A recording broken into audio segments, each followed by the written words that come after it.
Hello and welcome to the Gen Online Summit, Living Solutions for a Regenerative World. My name is Trudy Jurians. I am a Gen Ambassador and have been part of the Global Ecovillage Network, Oceania and Asia, Genoa for many years. I've been living and working in communities in Asia for the last 15 years and I've come back to Brisbane, Australia, where I am currently. So I'd just like to honor one of the oldest cultures in the world and pay respects to both the Jagera and the Turrbal people, the traditional custodians of the land that I'm on, their elders past, present, and emerging. And I'm so happy to be here with a friend, an old friend, Greg Batiste from Pan Seed Saving and Sustainable Living and Learning Center.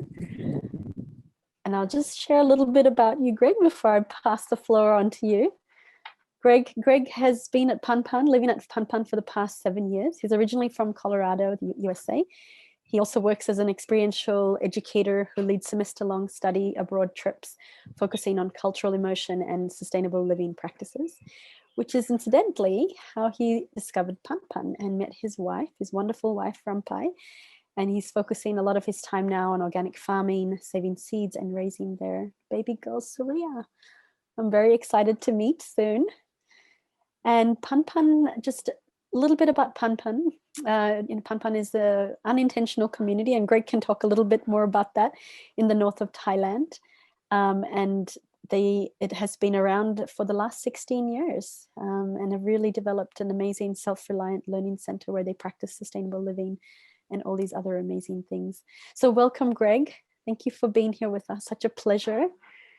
And I'd love to hand over to you, where you can just share a little bit about Pan and what is it? When did it start?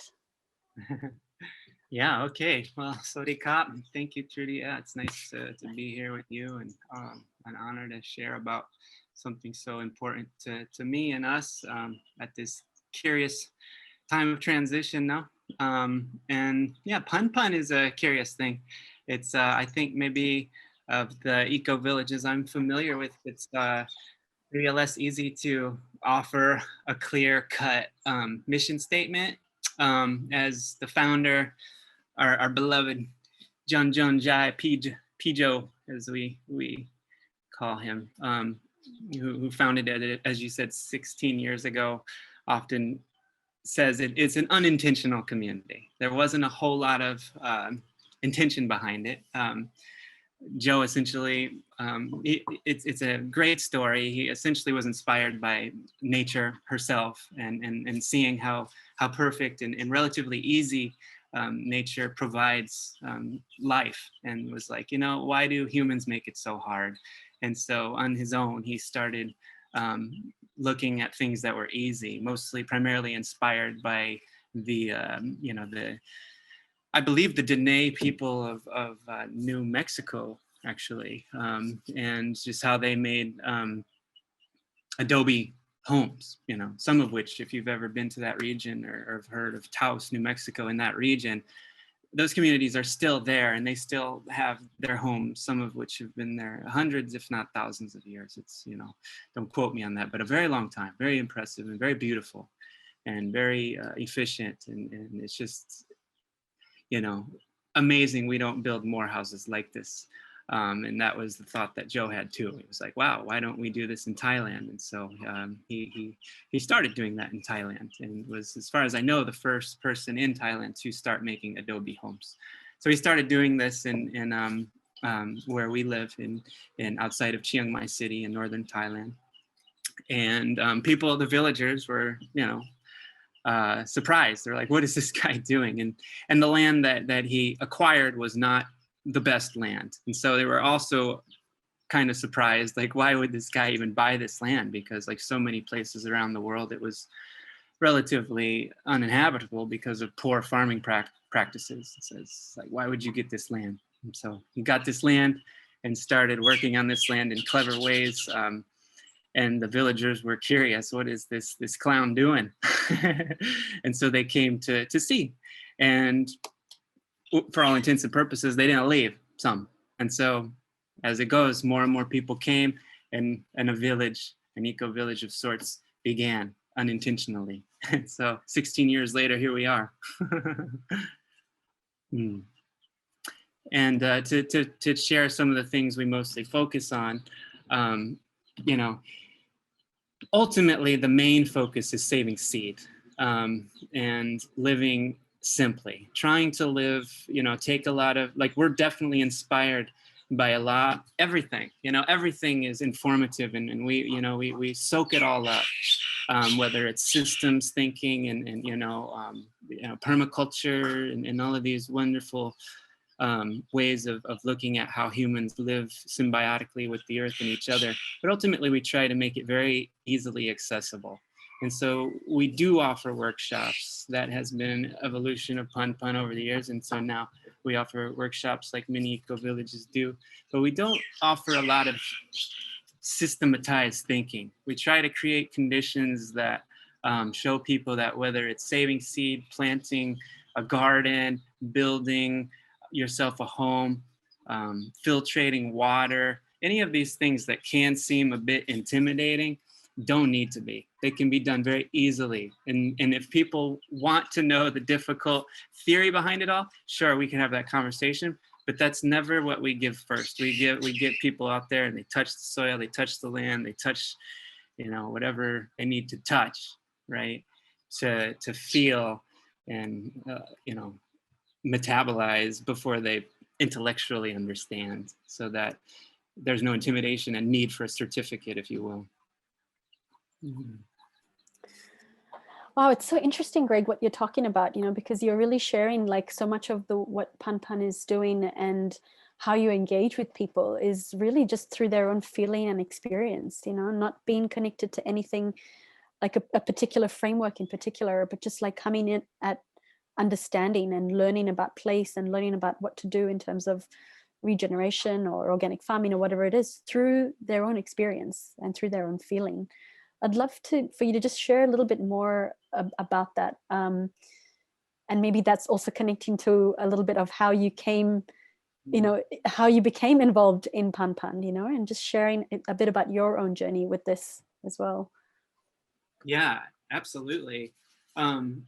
Yeah, and you nailed it. I mean, just as you're asking me that, I'm thinking, well, I mean, that's been my journey. Like, I come from the classic Western model of education, and like A plus B equals C, and like you learn this and like you intellectualize it, and oftentimes you don't even do it, like myself, I was trained essentially as an educator, but ironically in that field, if you want to call it that, it's like a lot of us, we talk so confidently about things we don't do. And I've fallen victim to that my whole life. And in a lot of ways, it wasn't until I came to Pun Pun, which for me was 7 years ago, as an educator who brought, university kids throughout Asia to learn about different ways of living, where I had this, intellectually, focused idea of what's going on in Asia as a Westerner who doesn't really know, that I was like, wow, there's only so much you can know up here, and so this really has been challenging. This has been a great challenge for me, because I always want to know what's going on.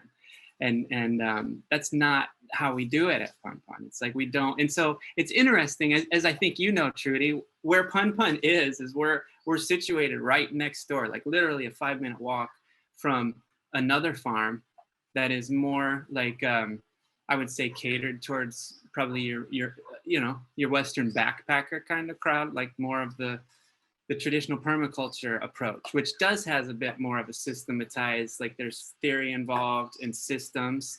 And it's been a unique relationship, because we found like at least in Thailand, and it seems our friends from other, neighboring countries as well, there is more of a focus on experience. And so if we go into and at Pun Pun, we receive, visitors from all over the world. And so some of them come with that experiential education background. Some of them come with the like systematized A plus B background. And so if someone comes from the West to Pun Pun without knowing that, they might get confused. They're like, well, why is this? Why is this? And so if that is too extreme, we'll quite often be like, you might be a better fit at Panya, which is our neighboring eco village.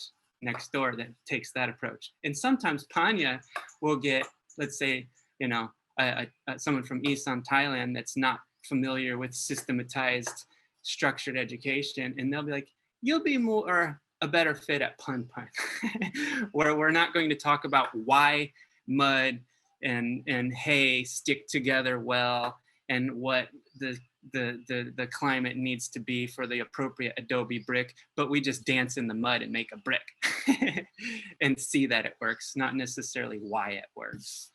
And this has been challenging for me because my understanding of life is rooted in academia. But I think academia only goes so far, and Pun Pun really challenges that. It's like, let's just do it, see what happens, get comfortable with failing, because we'll do it every day. And as we fail, we'll try something new, and let's not over intellectualize everything, but stumble into the ongoing creation together. Yeah, that's really interesting, and really it gives a different what's the word, edge, you know, to Pun Pun. You know, just this whole sense of like, let's not question everything, but let's just be in it, you know. And I've also heard or I've seen the changes in Pun Pun, you know, over the years, and also seen like where it was, and maybe you can share a little bit about that journey of Pun Pun as well, where, you know, as an intentional community, you know, where you've had like such a blend of cultures, a blend of different like people from different like, you know, cultural backgrounds, and how that has been transitioning over the years. Because I know that like Pun Pun has got a lot of like local Thai people now coming to it. So I'd love to hear about that journey itself of Pun Pun and where it is now. Yeah. Well, I think well, a lot of, you know, I can speak mostly to my own journey, of course. And of course, this whole conversation is my view of Pun Pun, and everyone has their own take on what's going on there. But for me, I mean, essentially, currently, there's two of us. Yeah, there's only two of us living at Pun Pun that are from the West because of COVID, right? So traveling has essentially stopped.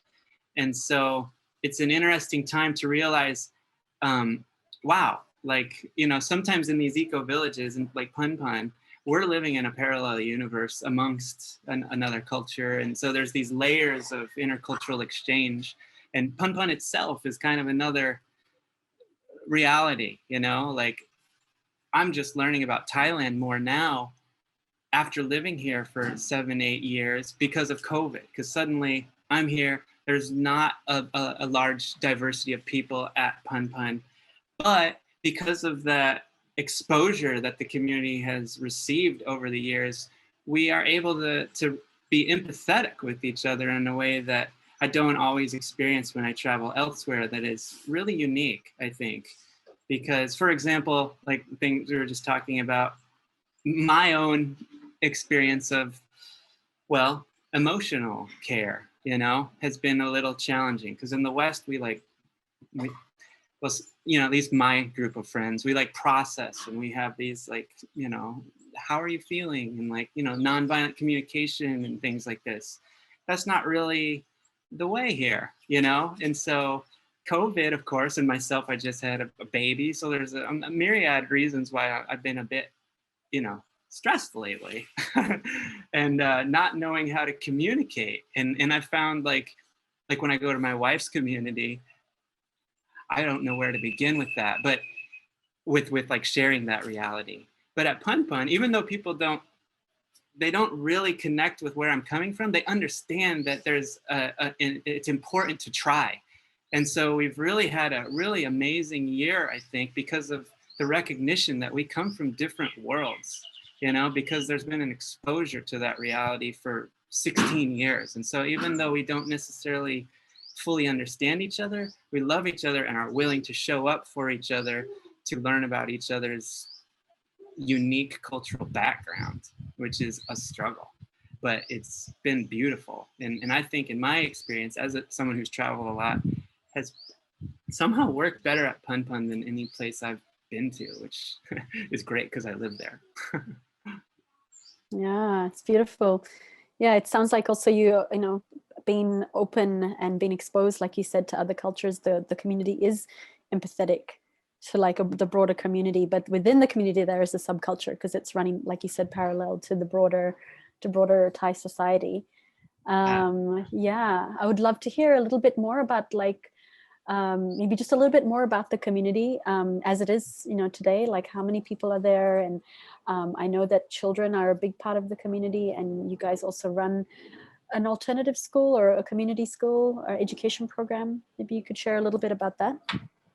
Sure. Yeah. Um, yeah. So the off the top of my head, it's always hard to say.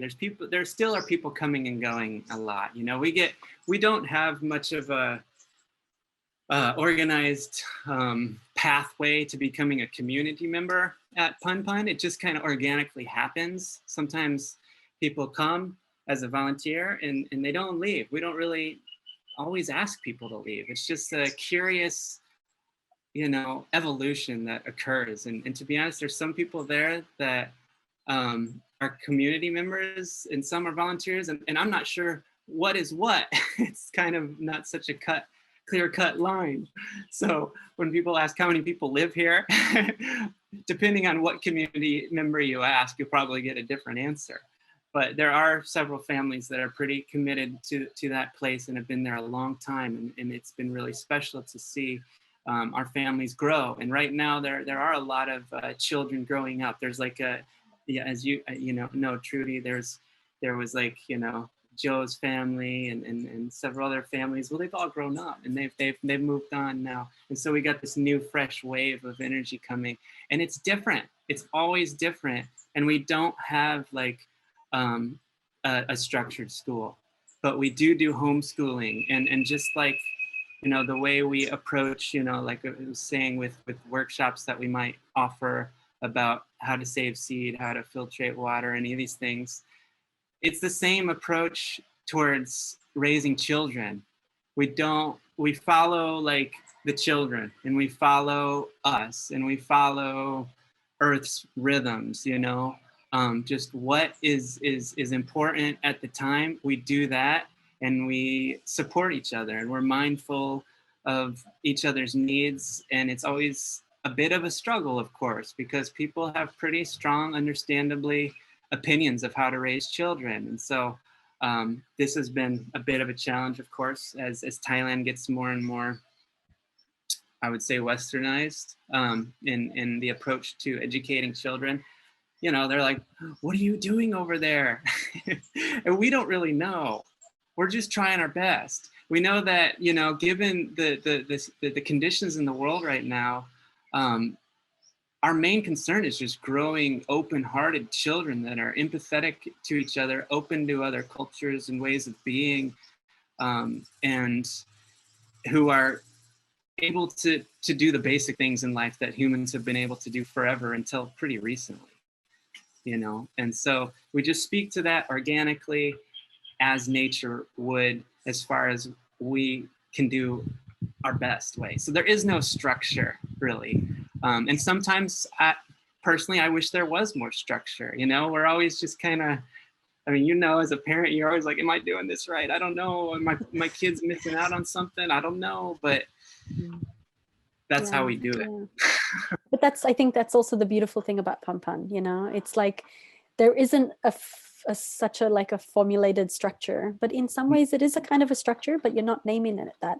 But so much about what Pun Pun is, what I understand, is that it's very intuitive, you know, it is very organic. So much of it is about just really listening to nature, listening to each other, and then whatever the solution or whatever is needed, it comes, and then you're trusting that.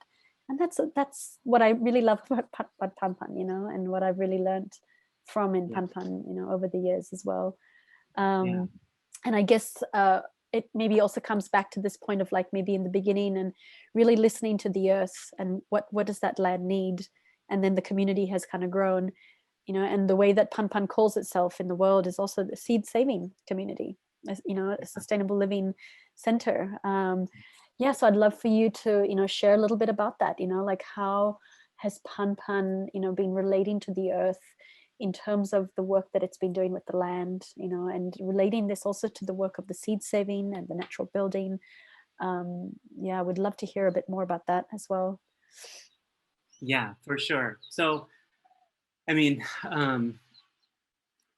all of this, all of the work we do, I mean, there's so many important metaphors, right, between how we raise our children and seeds saving.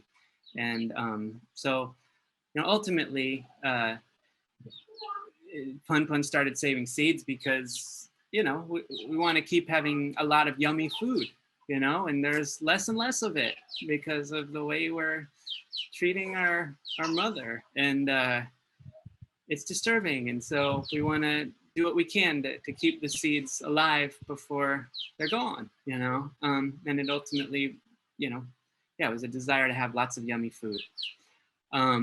But, you know, certainly in relation to some of the things we've been talking about, that cultural, the beauty of cultural exchange, you start to meet people, you know, like friends that we meet in India, or friends that we meet in Sri Lanka, or certainly friends, you know, in the Americas, Native Americans throughout, you know, in Mexico, and wherever, California, and are incredibly inspired and by their approach to saving seed, which is a whole nother reality. And so in by that I mean, you know, it's not just saving seed for yummy food, it's saving seed to be a good human, it's saving seed to live a life of integrity for a time beyond now, you know, that with memory of those who lived for the benefit of us a long time ago.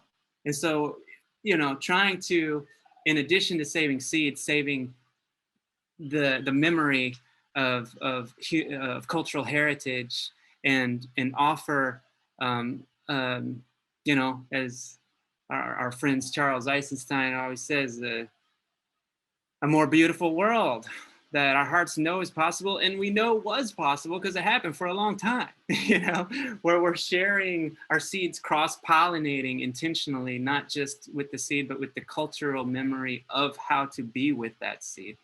And so this, I would say, is the latest evolution, is that's not an easy thing to do. And because so much of that memory of how to be with the seed in that cultural way has been lost, it's been almost totally lost just to have the seed, but to have the ritual, the song, the prayers, the you know, all the things that make us good humans, that is so integral to the process of saving seed. We're slowly trying to get back to that, which is definitely intergenerational work that I don't think we'll we'll see that come to fruition for a few more generations, but that's kind of the evolution we're trying to get to, working towards. Yeah. Yeah, that's beautiful. I remember getting many seeds from Pan Pan a few years ago when I was back in Thailand, and you know, just that generosity also of like caring for the earth, and then just keeping that cycle going, and you know, sharing the seeds so widely and freely with anybody that wanted to, you know. And like you said, just like preserving and taking care of the cultural heritage, it's so invaluable these days. Yeah. So very grateful for Pan Pan for doing that. Yeah, and the other thing that I know famously of Pan Pan as well is the natural buildings, the homes that you've, you know, created, the common spaces, and I think you've all got a lot of experience now with doing this work and learning over the years as well. Yeah. Yeah, could you share a bit more about your natural building, the work that you have been doing at Pan Pan? Yeah. So I think like yeah, again, like Pun Pun is trying to make it simple and easy, right? And where I come from, I feel like in America, in the, you know, Colorado, and you know, the western part of Turtle Island, I should call her, really, but you know, it's a very different approach, as we've said, educationally, and so and legally, right? You have to have permits for this. You gotta, you know, do this. It's a big deal to grow food. It's a big deal to grow a house, a really big deal. But it doesn't need to be. And Thailand's very fortunate and Joe has done an amazing job to kind of remind people here of the amazing situation that they are in Thailand, and we could be elsewhere. Our basic needs are pretty easy to get. The earth is amazing. She gives us everything. She gives us, soil to grow our food, to grow our cotton, to grow our medicine, to grow everything, and to give a house, a beautiful house. It's very easy. And so, again, without talking much about how to build a house, in a day, really, we can teach someone how to build a house. We just dig a hole in the ground, mix it with some, corn husk or rice husk or, whatever we have of that material, mix some water in, jump around, have a dance party and mix it together, make some bricks out of essentially what looks like a ladder that functions as a frame for making bricks, dry them in the sun, stack them up. That's basically it. And you have an amazing house. Could be for free if the laws are depending on where you are in the world. But so in a nutshell, we try to emphasize that this is a very easy thing to do. You don't need money. You don't need some highbrow education. You just need wisdom of the land and a relationship with her. And friends would help because it can be a lot of work. Yeah, and a lot of fun too when you get everyone together to actually build something together. Yes. Yeah, and it is easy, and I think that's what also Pan has been able to demonstrate over the years, that it's simple infrastructure that can come from the land, and you gather your friends, you can build it together, and as like you said, as long as there isn't a lot of red tape from local council, it is possible, very much possible. Yeah. So I'd love to maybe just go to some visuals now, Greg, because I think people are probably very curious to get a little feel for Pan and where it is. So I'd love to share some photos and maybe you can talk us through them. And I'm just going to share my screen now with you. Yeah. Okay. So this is a picture of at Pan Farm. There is a small coffee shop, and one of the things that I think is important to recognize about Pan too is we're trying to create a situation where we don't need much money. So to really challenge the capitalist kind of approach to living, we try to challenge that. But we aren't extreme about it, so we do recognize that there's benefits to having income too. And so we generate income primarily by creating products, whether it be, healthcare products or, food production, or in this case, we have a coffee shop. So we're looking at a coffee shop. That's Adobe. And so this is our on-site coffee shop. Mm-hmm. And it's really fun. Of course, that creates as a social center. We always hang out there. Mm-hmm. It's a good place to gather, as coffee shops are. And we also are we don't grow everything at Pan because we have friends who grow things too, right? Like maybe we don't need to grow a lot of rice because we have friends who grow rice, And so we don't grow. We actually do grow some coffee, but not enough to sell. And so the coffee, then this is an opportunity for us to create relations and help financially support our friends too. So the coffee we use comes from the hill tribes around us primarily. And so, this is our coffee shop. Wonderful. And this is a picture of we have a farm to table restaurant in Chiang Mai City, which is a great opportunity, right, to also generate income and extend outward to the greater community to educate. And so, this is the restaurant in town. Yeah, and so much of what you're talking about is also like this, connection to being self-reliant and learning about that. So how to generate income so that you can have a good livelihood and sustain yourselves. Which is very interesting. And this one, Greg, can you see the? Yep. Yep. So this is just an image of, well, that's Joe, the founder, right there in the right hand side of the picture. And we do host. Well, of course, because of COVID, we're not hosting a lot of workshops now, but Mm-hmm. we do have a lot of workshops throughout the year, and we try our best to make sure that they're accessible by anyone. You know, Mm-hmm. so. Um, Price is always a conversation, you know, and we certainly Mm-hmm. want to turn people away if they can't afford and they're serious about wanting to learn how to live Yeah. sustainably. And no doubt Joe's talking about seed in this picture. Nice. And can you see this one? Yeah, so this is just one of the homes at Pun Pun that is adobe, Mm-hmm. and it's one of the more beautiful ones, I think. I think another one of the clever um, approaches Pun Pun has taken is not all of the houses at Pun Pun are necessarily beautiful and like you know, really nice in the way that most people would consider nice to be. And that's often that's with intention, so that when people come to see how to build a house, they know I could build a house more beautiful than that. And they get more Mm-hmm. confident to go do it on their own. But in the Yeah. case of this house, I think it's quite beautiful. Yeah. I think I've stayed in this one. This looks very familiar. Yeah, yeah. It's beautiful. Yeah. Good. And there's the next one.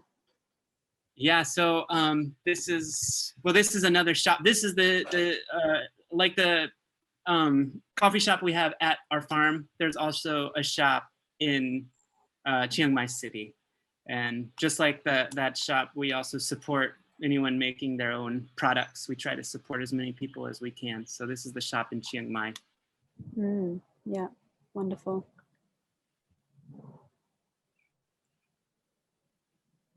And I think this is the last one.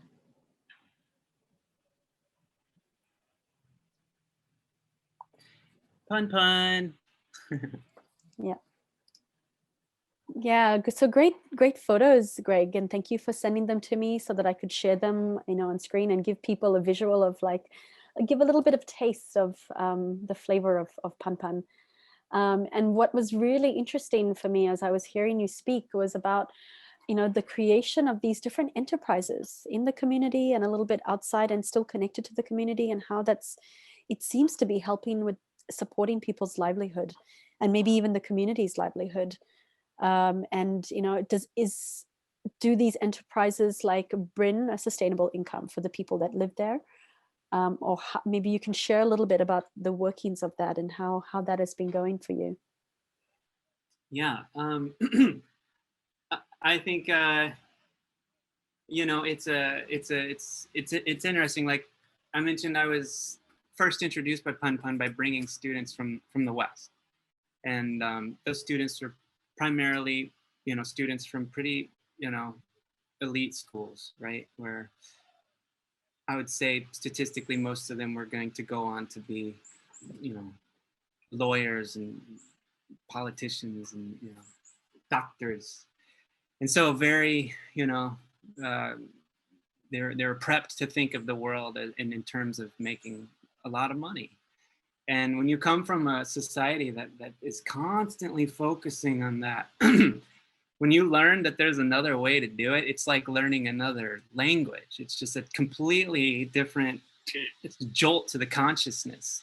And I think Pun Pun really jolts that consciousness, because it we live well. We live really well at Pun Pun. It's abundant, and it's abundant because of the earth. And it's like the money we make is in addition to living abundantly, you know, because we have a tremendous amount of wisdom in our community about how to take care of ourselves mentally, health wise, spiritually. Um, and we're happy living with each other on the land. Um, and and so money is just an addition to the way we live. And of course that means, you know, like of course when I bring students, or did, they would be like, but what about, you know, your expenses for travel and your, you know, your phone and electricity? And it's like, yes, that is a different way of living. And so this is where the real jolt comes in, because it's like, it's a choice. Do we want to continue living a life that constantly is focusing on things that we don't really need, but we continue to convince ourselves we do need? It's like, we don't need lights keeping us up all night. We could go to bed when the sun goes down like everything else, you know? And there might be a lot of benefit to that. And so Pun Pun definitely, you know, is challenging the way modernity has, the story they've told us about what we need, you know? And we're not extreme. And so we do recognize that, you know, there's benefit to travel, there's benefit to technology. And so we don't like say you can't have it. We embrace it all, but we embrace it all. Will we share? Like, we share everything, you know? So that cuts down drastically on what we need to buy, our expenses, because we just share everything. We have one kitchen on the farm. There's several houses, but there's only one kitchen, and we all come together to use it multiple times every day. And so there's a lot of benefit to that too. Not running away from our social anxieties, but showing up again and again and again, and cooking food together, and always eating really well. And we do make some money, not a lot by any stretch of the imagination, but certainly enough, you know, once we adapt and embrace this other way of facing reality, which says we don't need a lot of money, then you're like, wow, actually, this is more than enough. So what money we do acquire as a community goes into essentially a pot, and we just divide it equally between everyone. Like, everyone gets a stipend every month, which isn't a lot, but it's enough. And then, so there's like two pots essentially. And one is for your personal, whatever you want, and the other one is collective. And so, for example, well, I got dengue fever really bad a couple of years ago. And so I had to go to the hospital. I had to stay there for a week and get taken care of. And the community funds totally paid for all of that, you know, so I didn't have to worry about that. Or, you know, one of our community members, you know, needed to travel because of, you know, some family emergency. The community pays for that. So any sort of emergency, be it medical or whatever it may be, we're going to cover that, you know, because we've been preparing collectively to support each other in that way. If someone needs a lot of luxury, we don't support that. But we do support creativity and being clever. And so, like with our children, you know, this all ties in. Everything we're talking about, of course, is quite interrelated. Like, this goes into homeschooling. Oh, you want to do that cool thing with, you know, go rafting with your friends. Okay, well then let's learn how to make some food that we can sell in the coffee shop, and learn about how to make money and sell, and, you know, all of these things. And so there you go, spontaneous class in economics for the kids. Nice. And which incidentally can also be a class for the adults who don't know about math either. I don't know who we're referring to there, but yeah, it sounds like so much of it. This is also how you know, children learn, you know, through actually, okay, I have a goal, I want to do it, and how do I get there, how do I achieve that? And then getting them to practice real life lessons, you know, by actually doing the thing, like you said, raising money to be able to do that amazing activity that they want to do. Yeah, it's and very we beautiful to hear that. To the adults too, you know, like if a family needs to do something, we give them the space, like, you know, make some, learn how to, whatever, make some bags or something cool to sell, you know. Families, not just the kids, but everyone's learning how to make money, which is probably one of our weakest points. Right. But in, you know, I think also in comparison to many other, you know, groups or communities, I think that's also, like, from what I see, is a very strong point of Pun Pun in the, and very in, it's very intuitive as well, because it's like so many organic businesses also spin out of Pun Pun, what I've also seen. But I think it also comes down to the fact that it's not your primary goal. It's something Right. that is a bonus, it is a luxury, and that you're reaping the benefits of the earth. And then this is something that can also come with it from Yeah. hearing it. Yeah. And so, Greg, what do you feel are some of the challenges, the key challenges that Pan faces? You know, or Mm, what are some of the yeah. blind spots of community life there? Yeah. Well, you know, we are really lucky at Pun Pun. We get, you know, aside from COVID, we get a lot of people passing through. And over the years, I've been really inspired, of course, by other eco-village communities. You know, like we've had people come through from Oroville in India or Tamara in Portugal, and these different communities that are really inspiring and have a lot more structure than we do, and a lot more, I think, tangible vision than we do. And I think there's a lot of benefit to being as organic and without vision that we have, but I think we also could benefit from having some of that, you know? Um, like I said earlier, like I do think sometimes when there's an emotional um, trauma, if you will, we don't always know how to address that. You know, we don't have a structure, or we don't know how to do that, you know. And so we do a good job of, like, because we're all good people and we genuinely care for each other.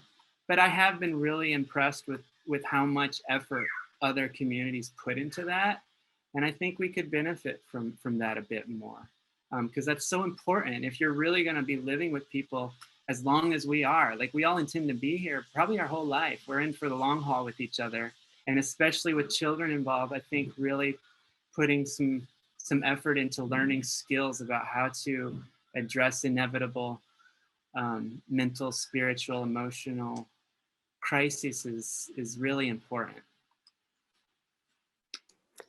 Yeah, that's very wise. Yeah.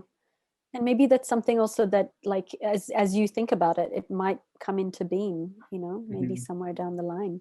But it's really, I think it's really important that you also can feel that or identify that within Mhm. the community itself. But that you also Mhm. still have your organic ways of working through it, you know, that's also Yeah, very inspiring yeah, somehow. Yeah. we do. And I, you know, don't get me wrong. We we do a good job. I think the fact that we've been there for 16 years speaks to that, you know. Yeah, And I've that's true. never, you know, very rarely do people like leave because they don't feel supported, you know. Where I've been Yeah. in communities where that is kind of common, you know, because it's hard to live in community. Community life is hard.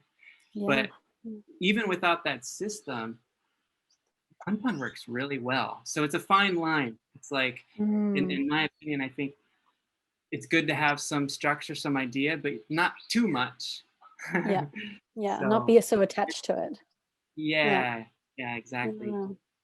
And Greg, have you has Pan worked with, like, the local government or the local council in the Mhm. past? And, you know, what is the relationship or the collaboration? Like, do you feel like the local communities around Pan have been learning or benefiting or being impacted by what Pan's been able to do over the years?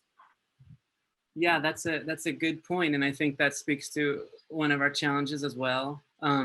As I think a lot of you know, communities like Pun experience, it is such a different way of living, you know, and so people don't really understand what we're doing, and because of the current zeitgeist and the pervading idea of how things should be, which focuses on money, um, people just assume because there are foreigners that come to, I mean, you know, Frang, as we're called here, the, you know, people who are not Thai, who come through Pun fairly regularly. That usually suggests that we have a lot of money, which isn't true, but that's what people think.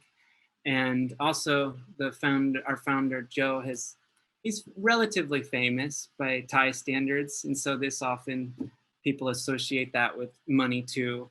And so there's this, money is an interesting energy, right? And so it creates this kind of friction because people think we have money and we don't.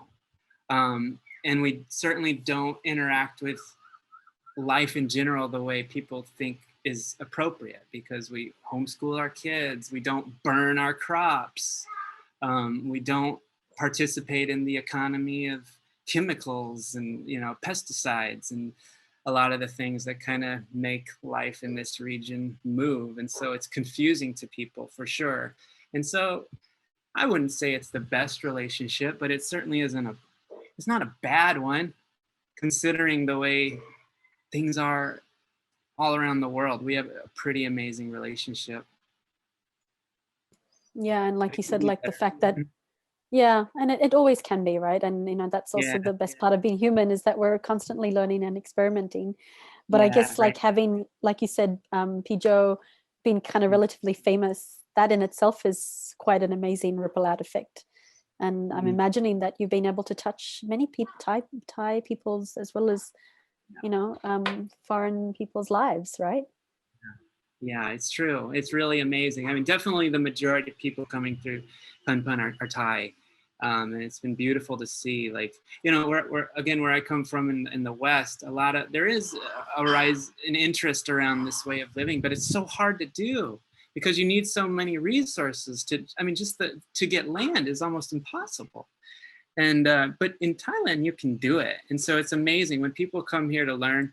Almost always they apply it right away, and so there's little pun puns all over Thailand. It's really beautiful, Oh, Uh, that's so wonderful to hear that, yeah. yeah, Just to even just get that visual of little pan just everywhere around Thailand. And I think yeah, what does pan itself mean? The word pan in yeah. Thai? Yeah, Mm. Yeah, it means 1,000 varieties. yeah, which is wonderful. So you see the multiplying effect of that in all of Thailand. Yeah. Um, and Greg, we're getting to the end of this wonderful time together, but just a couple more things. So you know about the Ecovillage network, the movement, and you've been connected to other communities in the region and internationally. Like, how do you see the impact of the Ecovillage movement? What do you think? Like, each one of us, coming from the different backgrounds that we are in, what can we actually contribute? Yeah, well, that's a great question. I mean, I just think we contribute by keeping the seeds alive. I mean, to me it always comes back to the seed. It's like the memory of what already was. I think there's like this, in my opinion, borderline arrogance in modern culture. We're always like creating something new. It's already been there, and so it's just an act of toning it down a bit, being humble, being open-hearted, and remembering that we already know how to do it. It's more an act of remembering, and then so reconnecting with ourselves, reconnecting with the land, as you did, stating what land you stand on, whose land it is, and honoring the memory, the wisdom that's already there, and then bringing it forth. It's not so much, in my opinion, this need to create some new thing. Eco villages are so important because they do that even if they're not conscious of it. It's just there. It seems to happen. This indigenous wisdom, I guess, is probably what we're talking about. It comes and it needs to come, and that's what's happening. It's like the new stories, right? They're really old stories, and sharing them however we share them, whether it's you're a seed Mm, saver or a mom or you know someone who's yeah. able to grieve properly, I think is increasingly important too. Yeah, exactly. Yeah, and I guess, like, this is also the power we have as individuals, but as in communities and our community life. You've probably also seen people in the community also changing or evolving by stepping into Pampan, right? Or maybe they step in for a while and then they step out. And how much do you see that Pampan affects people?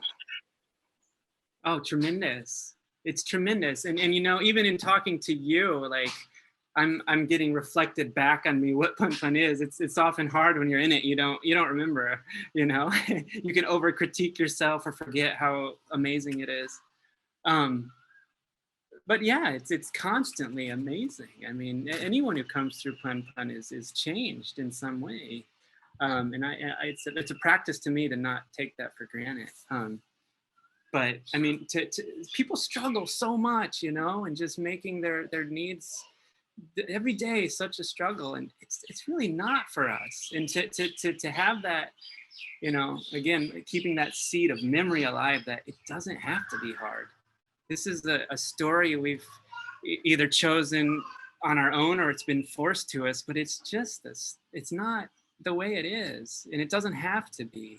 And it might be a struggle to shift our lives back into that place of remembrance and relative simplicity, but you can do it. And Pun Pun shows that, which is amazing. Yeah, definitely. It's definitely been one of the positive influences in my life, many years ago when I was in Thailand. Mm, Yeah, and it's been so wonderful, Greg, to be here with you and to learn a little bit more, and to also to hear a different perspective from Pun Pun, and mm. I really appreciate your time and energy to be here. Also knowing that you're a dad, and your wonderful, wife Rampai is there in the background with Surya, your daughter, in the background. So really thank you for giving us this time. Really appreciate it. Yeah, thank Um, you. Sawadee ka.